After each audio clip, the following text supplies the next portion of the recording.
அல்லாஹுடைய தூதர் ஸல்லல்லாஹு அலைஹி வஸல்லம் அவர்களுக்கு வாழ்வு சிரமமாக இருக்கும் நேரமெல்லாம், சிரமங்களால் அவர்களுடைய வாழ்வு இறுக்கமாகும் போதெல்லாம் அல்லாஹுவை அழைக்கக்கூடிய பிரார்த்தனைகளில் மிக முக்கியமான பிரார்த்தனை இது. யா ஹய்யு யா கய்யூம், உயிருள்ளவனே நிலையானவனே, பிரஹ்மதிக அஸ்தகீது, உன் அருளை கொண்டு உன்னிடத்திலே உதவி தேடுகிறேன், உன் ரஹ்மத்தை கொண்டு உன்னிடத்திலே பாதுகாப்பை தேடுகிறேன் என்று அல்லாஹுடைய தூதர் ஸல்லல்லாஹு அலைஹி வஸல்லம் சொல்வார்கள். ஏன் அல்லாஹுடைய தூதர் தன்னுடைய சிரமமான நேரத்தில் அல்லாஹுவை அழைக்கும் போது அல் ஹை அல் கய்யூம், நீ உயிருள்ளவன் நிலையானவன் என்று அழைக்கிறார்கள் தெரியுமா?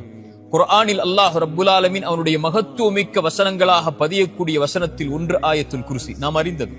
அந்த ஆயத்துல் குர்சியில் அல்லாஹ் அவனுடைய தன்மையில் மேன்மையான தன்மையை கொண்டுதான் அந்த வசனத்தை துவக்கம் செய்கிறான்.